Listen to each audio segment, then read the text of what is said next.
Hi, I'm Jolivik Suerte, and I have here few medical equipments or medical things that can be used in medical purposes. Injection. This is an injection. The next is stethoscope. This is stethoscope. This is a medical instrument that can be used for listening to sounds produced within the body, like your heartbeat. And lastly is capsules or tablets. It is for medication. And now, I am going to discuss to you about English for medical purposes. English for medical purposes is a branch of ESP or English for specific purposes.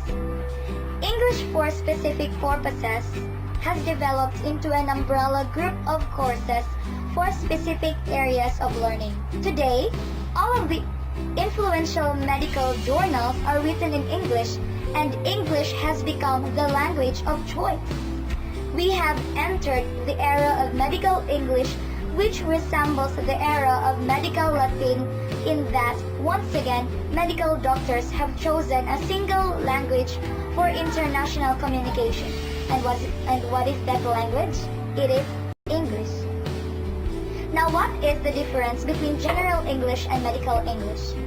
General English is popularized with ESP to refer to context such as the school where needs cannot readily be specified.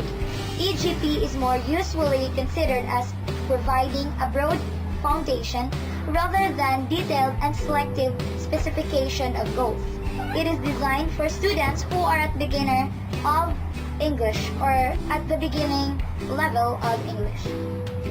Moreover, sometimes it is considered as the everyday language used for communication by every individual, and basically, it is not informal. Now, the importance of English for medical purposes, or EMP. The medicine offers some intriguing challenges both for the patients as well as the doctors. It also been witnessed that there is lack of communication between the doctor and the patient. And the very reason is language. We as human beings have now entered into the era where English for medical is important, and it is one of the most important aspects of your life. An era where all the doctors have unanimously chosen one common language of communication within themselves and with their patients. Now, I have to share to you some medical terminologies. But before that, here are some examples of medical English acronyms. The AAA or the AAA apply to affected area. The second one is DOA, not dead or alive. It is dead on arrival. It can be used in the hospital or for medical purpose. Then the next is the AA or the AA. It means Alcoholic Anonymous. Now, there are Latin nouns form the plural in English according to mostly Latin declensions. Lamina, and the plural is lamina. Fungus, fungi. Bacteria, bacteria. Matrix, matrices. Index, indices. Testis, testes. Species, species. And virus, viruses. There are also irregular plurals derived from Greek word, and that is criterion and criteria. The other one is neuroma and neuromata. Now, here are some common medical English terms or terminology or jargon. The first is acute, quick to become severe or bad. The next one is antibiotics, the common medications or allergens. Medication that kills bacteria and cures infections. The next is benign. Benign is not harmful or nor cancerous. Next one is seizure.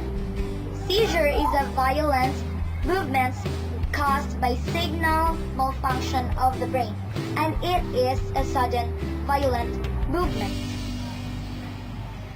Now, let's proceed to the complicated medical English terms.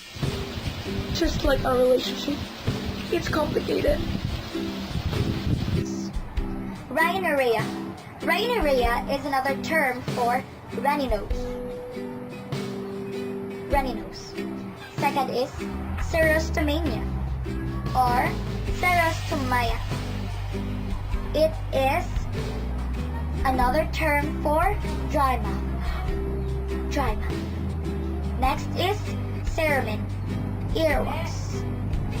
Earwax. Next is epistaxis or nosebleed.